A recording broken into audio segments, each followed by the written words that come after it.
So guys यहाँ पर SSC GD 30 अप्रैल की फर्स्ट शिफ्ट हो चुकी है।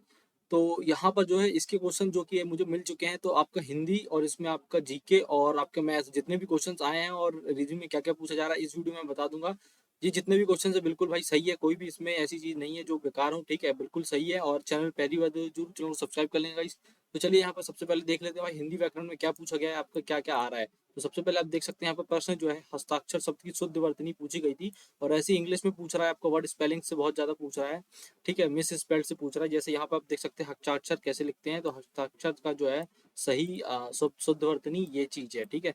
निम्नलिखित में से विकल्प में कवित्री का शुद्ध वर्तनी, तो गाइस ये कवित्री हम ऐसे लिखते हैं, तो आप लोग ये देख लीजिएगा। वर्तनी आप जरूर कर लीजिएगा, वर्तनी से बहुत क्वेश्चंस आ रहे हैं, ठीक है। उसके बाद यहाँ पर देखते हैं समान शब्दावली हिंदू अनुवाद में, जो कि एक पूछा गया है कि पब्लिक सिक्योरिटी का सही अर्थ क्या है। पब्लिक सिक्योरिटी का सही अर्थ है सार्वजनिक सुरक्षा, ठीक है। तो ये क्वेश्चन आपसे पूछा गया था। उसके बाद एक जो गाइज आपका इकोनॉमिक्स है, तो इसमें यह पूछा गया है कि केंद्रीय बैंक संकुचन मौद्रिक नीति कॉन्ट्रैक्टेड मॉनेटरी पॉलिसी मुख्य रूप से क्यों अपनाता है। तो इसका जो राइट आंसर है वो मुद्रास्फीति महंगाई को नियंत्रित करने के लिए, टू कंट्रोल इन्फ्लेशन, ठीक है। मॉनेटरी पॉलिसी कॉन्ट्रैक्ट क्यों अपनाते हैं, क्योंकि उसमें जो महंगाई होती है उसको कंट्रोल करने के लिए, राइट। सो गाइज यहाँ पर जो है नेक्स्ट क्वेश्चन देखते हैं। ये देखिए 1956 की औद्योगिक नीति संकल्प आईपीआर 1956 के तहत उद्योगों को कितने वर्गों अनुसूची में वर्गित किया गया। तो इसका जो राइट आंसर जिन्होंने 3 लगाया वो बिल्कुल सही होगा, ठीक है। जिन जिन्होंने पेपर देखा है भाई अपना रिव्यू देख सकते हैं यहाँ पर। भारतीय राज्य व्यवस्था कॉन्स्टिट्यूशनल प्रोविजन, भारत के उपराष्ट्रपति के निर्वाचन से संबंधित किसी भी विवाद की जांच और निर्णय किसके द्वारा किया जाता है। तो ये क्वेश्चन पूछा गया भाई, बिल्कुल ठीक है। आप जितने पेपर दिए उससे पूछ सकते हैं वीडियो दिखा के ये क्वेश्चन आए थे कि नहीं। बिल्कुल सही है भाई, भारतीय supreme court of India, Bharat का सर्वोच्च न्यायालय, ये इसका बिल्कुल राइट है। जिन्होंने भारत का सर्वोच्च न्यायालय वो बिल्कुल सही है। उसके बाद देखिए क्वेश्चन आया था विश्व का सबसे बड़ा नदी द्वीप मझौली किस नदी पर स्थित है। तो अगर ये आपने ब्रह्मपुत्र लगाया था इसका, तो बिल्कुल सही उत्तर हो जाएगा। और ब्रह्मपुत्र जो है मझौली जो द्वीप है सबसे बड़ा आइलैंड है, ठीक है, तैरता हुआ, तो ये जो है ब्रह्मपुत्र नदी पर बनाया गया है। और ये मुझे बताइए कहाँ पर स्थित है, ठीक है।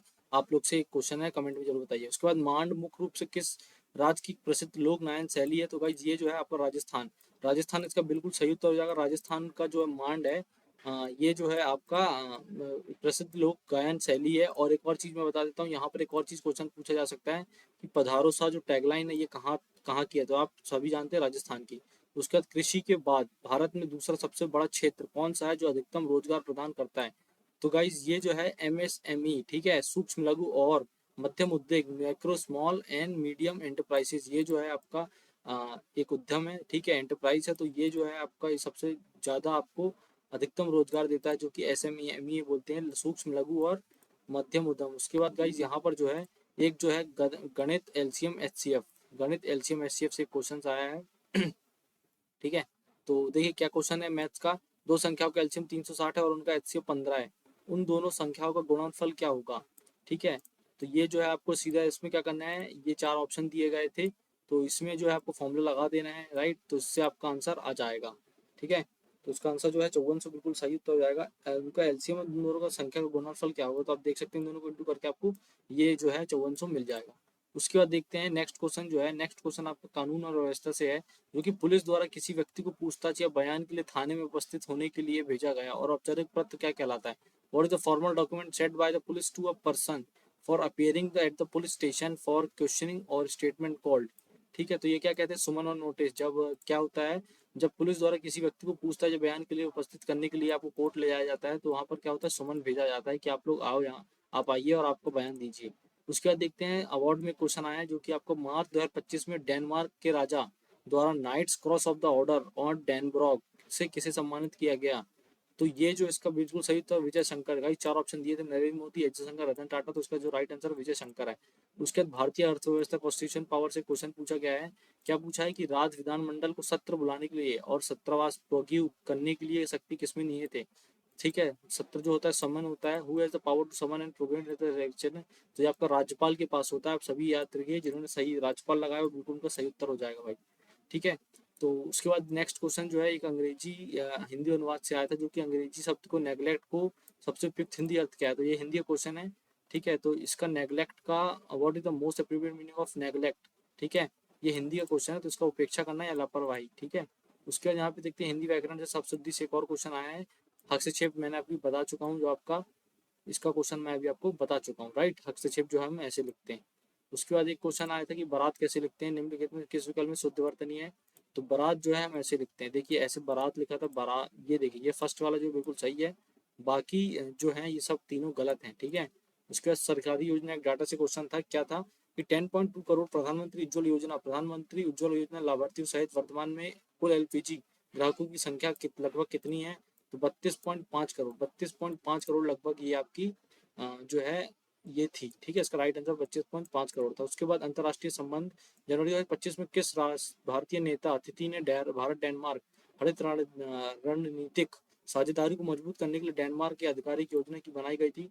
तो ये जो प्रधानमंत्री नरेंद्र मोदी ने बनाया था, इसमें क्या किया था, 2017 तक डेनमार्क एक लक्ष्य रखा गया था जिसमें हरित रणनीतिक साझेदारी, ठीक है, ग्रीन रेवोल्यूशन वाला जो था ये करना था। उसके बाद जो है एक क्वेश्चन ये पूछा गया है कि the historical Serampore college establish by Christian missionaries is situated on the banks of which river, ठीक है। ईसाई मिशनरी द्वारा स्थापित ऐतिहासिक सेरमपुर कॉलेज, आपको कॉलेज पूछा गया है सेरमपुर कॉलेज कहाँ पर, तो ये हुगली नदी के रिवर में है। और हुगली नदी बताइए भाई कहाँ पर है, ये जरूर बताइए कमेंट में, हुगली रिवर कहाँ बहती है, ठीक है, कमेंट में ये जरूर बताइए। उसके बाद ये क्लॉक से एक रीजनिंग से क्वेश्चन था, ये घड़ी 10:30 बजे AM पर सही समय 3 मिनट पीछे है और उसी शाम 4:30 पर PM पर वो 9 मिनट पीछे हो जाती है, यह घड़ी अपनी सही समय कब दिखाएगी। तो ये क्वेश्चन आपका पूछा गया है, तो इस कॉलम को आप लोग अच्छे से कर लेंगे भाई चैप्टर को, ठीक है। ये 4 ऑप्शन थे, ठीक है।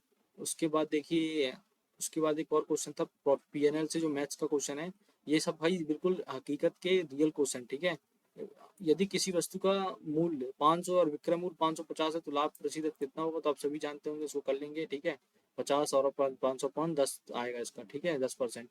उसके बाद देखते हैं कारण समय से क्वेश्चन था जो कि ABC को क्रमशः 18, 27, 36 दिनों में पूरा कर सकते हैं, तो मिलकर किसी कार्य को कितने दिनों में पूरा 2/3 भाग काम करेंगे, ठीक है, 2/3 भाग लिखा है, 2/3 भाग काम करेंगे। तो ये जो है आप लोग एल्शियम करके उसका 2/3 समय निकाल के आप लोग कर सकते हैं, ये पूरा का पूरा इसका ऐसे करेंगे। तो ये जितना भी मैंने आपको बताया भाई, ये जितना है SSC GD 30 अप्रैल की फर्स्ट शिफ्ट जो पेपर हुआ है उसकी एनालिसिस है, बिल्कुल सही क्वेश्चन है भाई, जिसने पेपर दिया होगा उससे जरूर एक बार पूछ लीजिएगा।